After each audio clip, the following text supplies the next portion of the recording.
선교 무엇? 자, 오늘 말씀을 먼저 읽겠습니다. 오늘 말씀은 누가복음 24장 44에서 49절입니다. 함께 교독하시겠습니다. 예수께서 그들에게 말씀하셨다. 내가 전에 너희와 함께 있을 때에 너희에게 말하기를 모세의 율법과 예언서와 시편에 나를 두고 기록한 모든 일이 반드시 이루어져야 한다고 하였다.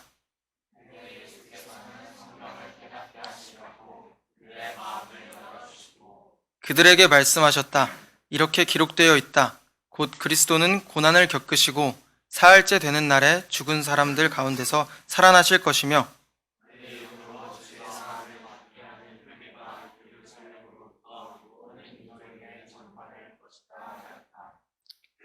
너희는 이 모든 일의 증인이라. 볼지어다 나는 내 아버지께서 약속하신 것을 너희에게 보낸다. 그러므로 너희는 위로부터 오는 능력을 입을 때까지 이 성에 머물러 있어라. 아멘. 네, 안녕하십니까. 오늘 담임 목사님이 세미나를 가셔서 제가 대신 설교는 아니고 좀 티칭에 가까운, 강의에 가까운 말씀을 전하러 왔는데요. 신앙 집사님께서 기도하실 때 저는 오늘 그냥 이런 강의만 준비했는데 갑자기 간증을 말씀하셔가지고 간증을 한 30초만 하자면은 저는 다 제수 삼수 사수 하신 걸 아시죠? 제가 이제 마지막 사수를 할 때 하나님께 부르짖었어요. 내가 왜 사수를 해야 되나? 근데 그때 제가 그때 잡은 말씀이 예레미야서인데, 예레미야서에 이스라엘이 망해서 예레미야가 하나님께 좀 힘들어하고 있는데 하나님께서 예레미야에게 나에게 부르짖어라. 그러면은 큰 일을 보이리라. 이렇게 말씀하시는데 하나님께서 그때 부르짖어도 해결하신다고는 말씀하지 않으세요. 큰 일을 보이겠다고 말씀하시거든요. 그때 저에게 보여주신 큰 일은 바로 선교입니다. 여기까지 저의 간증입니다. 굉장히 짧죠? 자, 네, 이제 시작하겠습니다. 오늘 말씀은 선교란 무엇인가 이렇게 하려고 했는데 너무 딱딱할 것 같아서 선교 무엇? 이렇게 정했는데요. 먼저 여러분을 축복합니다. 이 선교라는 것은 저의 인생의 방향을 설정할 수 있게 굉장히 많은 도움이 아니죠. 아예 저의 방향을 설정할 수 있게 해준 것인데요. 여러분도 오늘 다들 궁금하시잖아요. 특히 고등학생분들 또 어른분들도 그럴 수도 있는데 좀 인생의 방향, 우리가 나아가야 할 방향성에 대해서 다시 한번 생각해보게 되는 시간이 됐으면 좋겠습니다. 먼저 선교의 의미는 착할 선, 오상선 할 때 착할 선, 그리고 가르칠 교. 그래서 착한 것을 널리 가르친다라는 뜻인데요. 우리나라에 미국 선교사님들이 오셨을 때 그런 행동을 보고 이제 저 사람들이 착한 일을 하는구나 해가지고 선교라고 붙인 건데, 사실 선교가 영어로 무엇인지 아시나요? 영어로는 미션이에요. 미션은 뜻이 뭐죠? 임무입니다. 그래서 선교는 우리 각 사람에게 하나님께서 주어주신 임무입니다.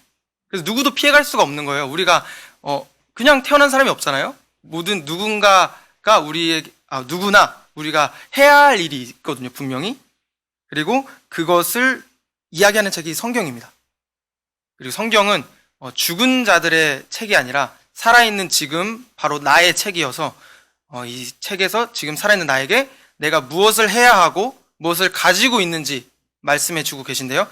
그 중에 무엇을 해야 하는지가 미션에 해당하고 그것을 한글로 번역한 것이 선교입니다. 그래서 우리는 선교는 선택이 아니라 필수인 것을 먼저 말씀드리면서 시작하겠습니다.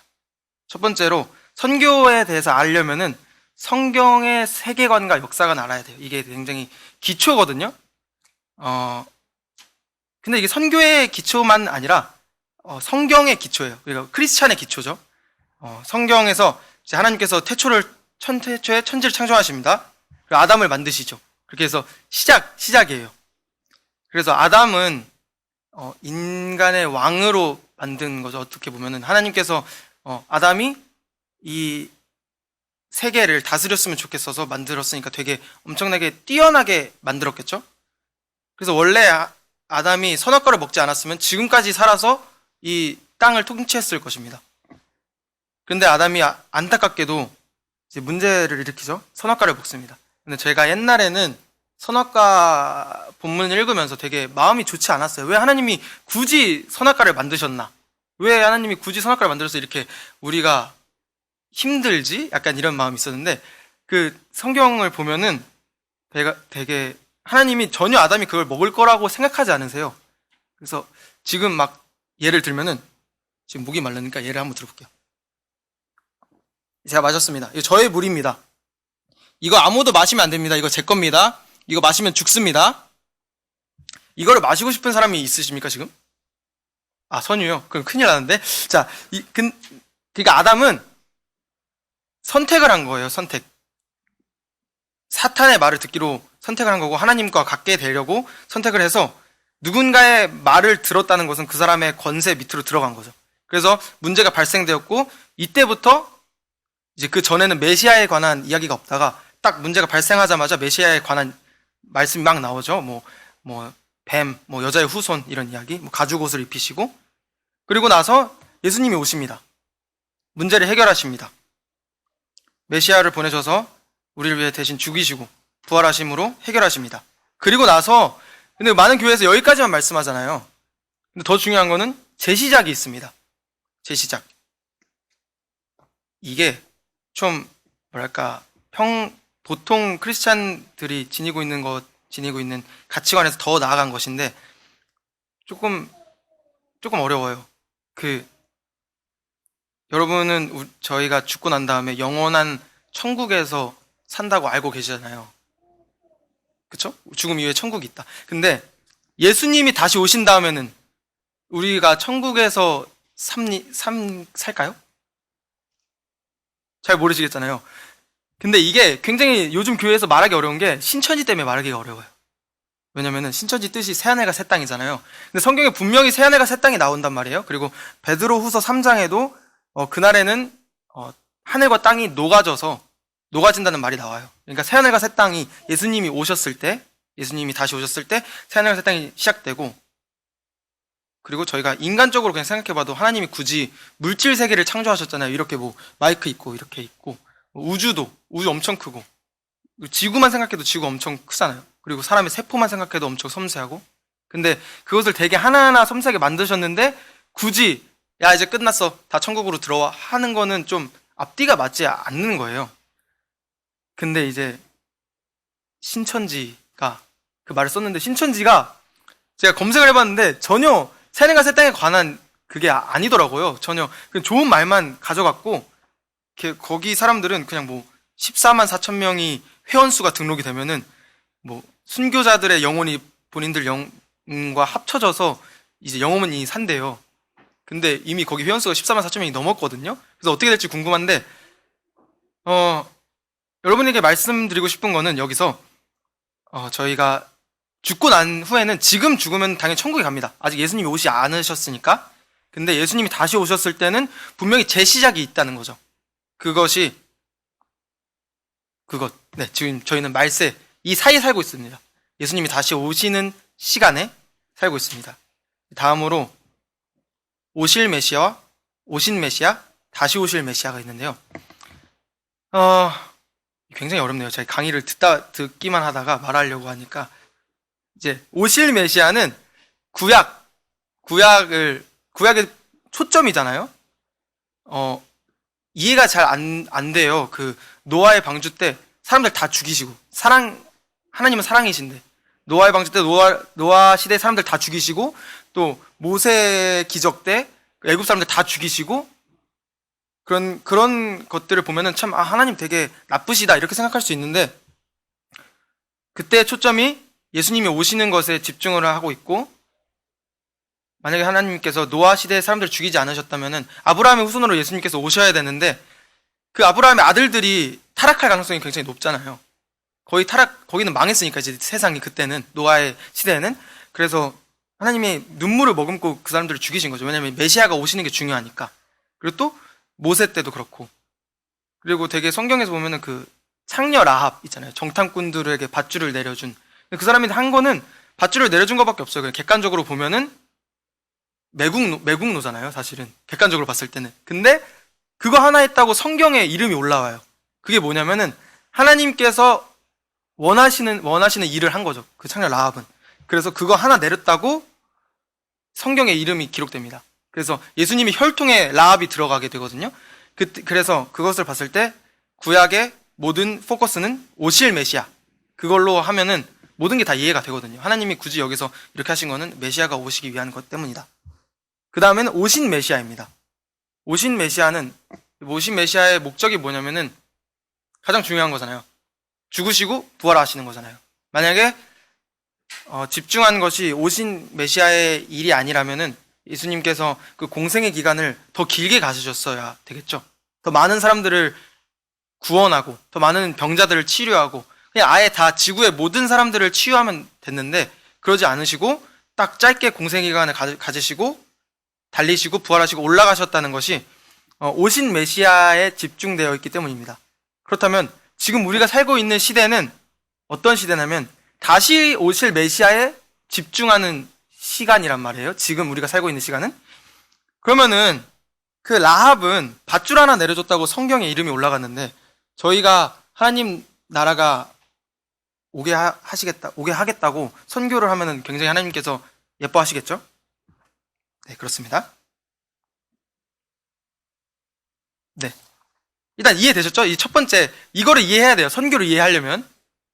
네, 두 번째로 가겠습니다. 그 다음은 성경의 요약입니다. 오늘 본문이죠? 이게 굉장히 중요합니다. 44절에 내가 전에 너희와 함께 있을 때 너희에게 말하기를 모세의 율법과 예언서와 시편에 나를 두고 기록한 모든 일이 반드시 이루어져야 한다고 하였다 라고 했는데요. 여기서 모세의 율법과 예언서와 시편이라고 나와 있는데 이게 뭔지 아세요? 모세의 율법은 그 10계명이 아니라 모세 5경 아시죠?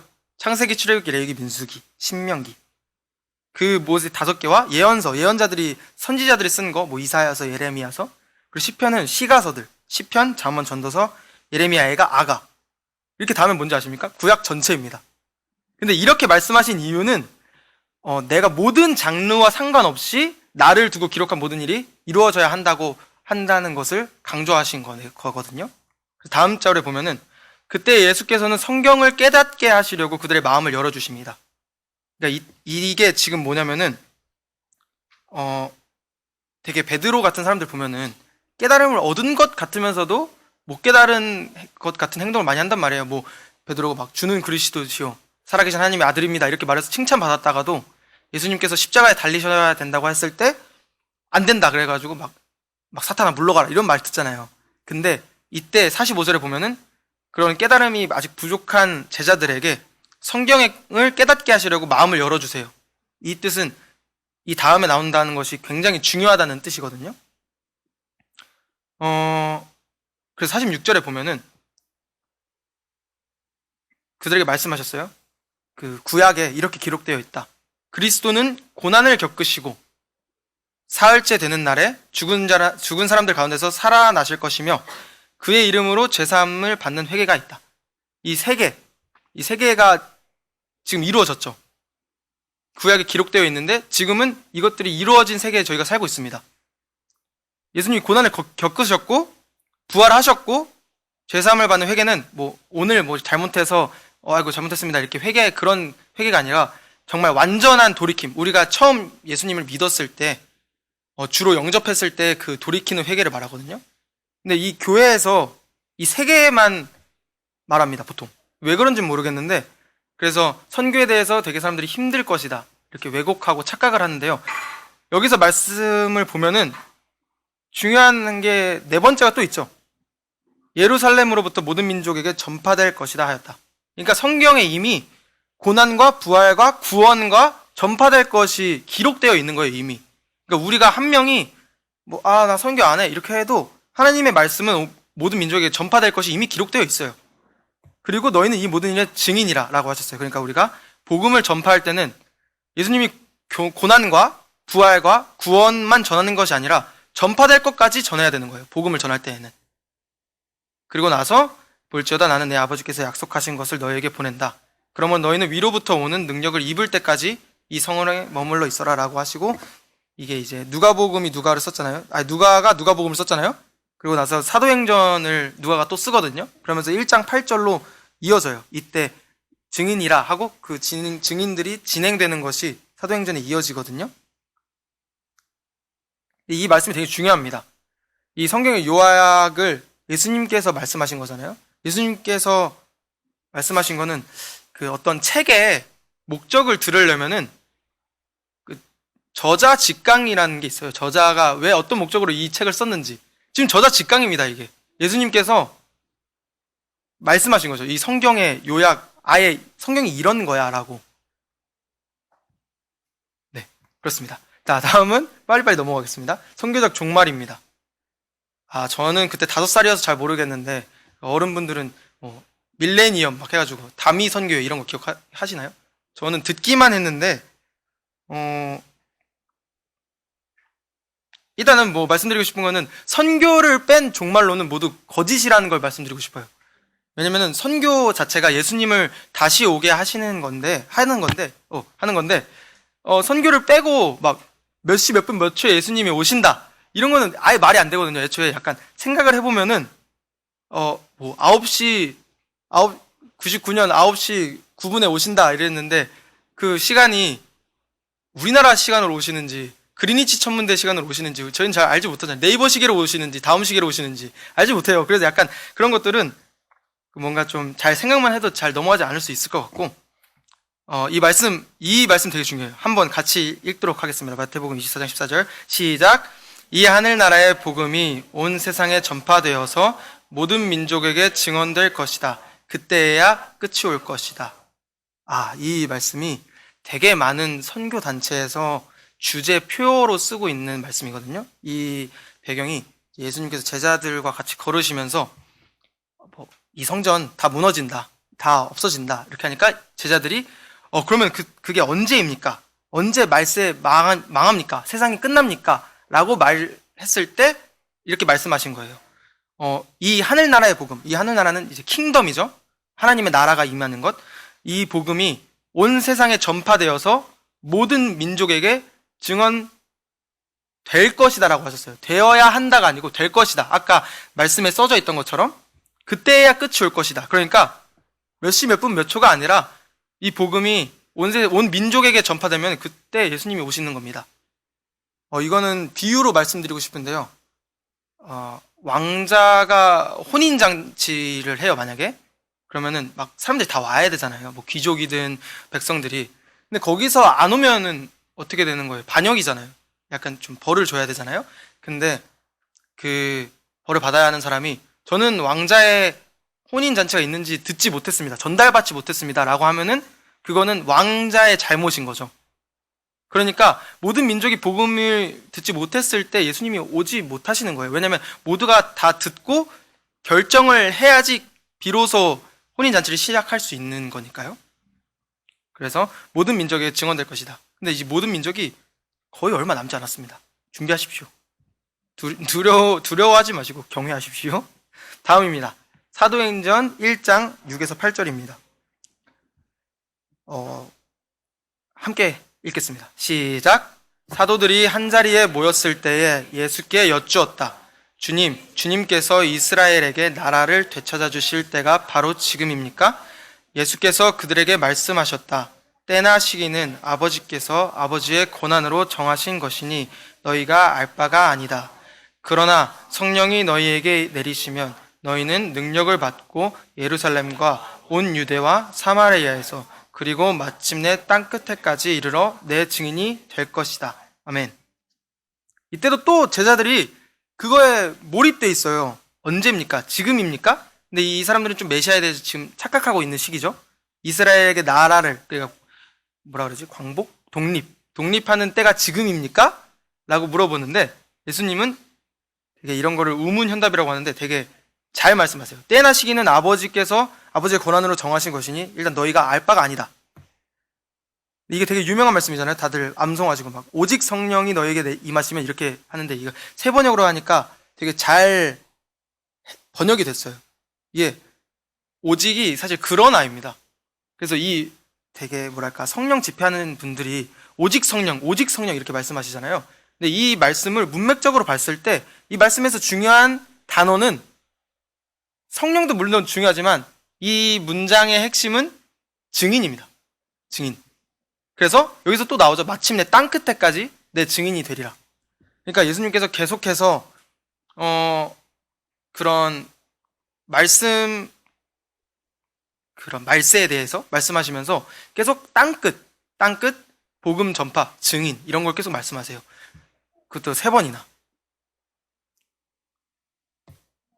다음입니다. 이것도 함께 읽을까요? 시작. 예수께서 다가와서 그들에게 말씀하셨다. 나는 하늘과 땅의 모든 권세를 받았다. 그러므로 너희는 가서 모든 민족을 제자로 삼아서 아버지와 아들과 성령의 이름으로 침례를 주고 내가 너희에게 명령한 모든 것을 그들에게 가르쳐 지키게 하여라. 보아라, 내가 세상 끝날까지 항상 너희와 함께 있을 것이다. 아멘. 여기 또 나오죠. 모든 민족과 세상 끝날. 그러니까 예수님께서 다시 오시는 방법은 선교인데요. 선교는 모든 민족에게 이 복음을 전하는 일입니다. 그리고 20절에 보면은 보통 사람들이 너의 평생에 너와 함께 하겠다. 너가 죽을 때까지 너와 함께 하겠다. 이렇게 하잖아요. 근데 굳이 세상 끝날까지 또 말씀하셨어요. 세상 끝날까지 항상 너희와 함께 있을 것이다. 세상 끝날을 계속 강조하세요. 끝날, 모든 민족, 복음. 근데 또 의문이 드는 게 왜 교회는 선교에 대해서 잘 말하지 않는지 계속 의문이에요, 저는. 네. 자, 3번째입니다. 벌써 거의 다 끝났는데, 선교의 정의 함께 읽겠습니다. 시작. 선교는 주님께서 다시 오시기 위한 조건인 이 천국 복음이 모든 민족에게 증언되도록 하는 모든 행위와 수고와 참여를 말합니다. 네, 이제 1번, 2번은 기초였고요. 3번은 이제 드디어 선교가 무엇인지 말씀드리는 건데요. 많은 분들이 선교를 생각하실 때 되게 선교사, 현장에 가서, 외국에 나가서 직접 한다 이렇게 생각하시는데 외국에 나가서 외국인을 전도한다고 그것이 선교는 아닙니다. 그러니까 전도가 영혼 구원이잖아요. 영혼 구원과 선교가 겹치는 부분은 많지만 개념적으로 달라요. 영혼 구원은 그 영혼을 주님께 인도하는 것이고 선교는 주님을 이 땅에 오게 하시는 겁니다. 그러니까 그게 이 방향이 달라요. 그래서 외국에 나가서 외국인을 전도한다고 그것이 선교가 아닙니다. 중요한 건 중심. 그 사람이 내가 모든 민족에게 이 복음을 땅끝까지 전해야겠다 하면서 그 외국인을 전도한다면 그게 선교죠. 제가 지금 이렇게 여러분에게 선교를 말씀드리고 있는데 이것이 선교입니까? 선교입니다. 이것도 선교가 될 수 있습니다. 저희 중심이 예수님께서 다시 오시는 데 기여하고 싶은 마음이 있으니까 그것이 선교가 될 수 있습니다. 외국에 나가서 외국인을 전도하고 노방 찬양을 많이 한다고 해서 그것이 선교가 될 수 없습니다. 그 사람들의 중심이 중요합니다.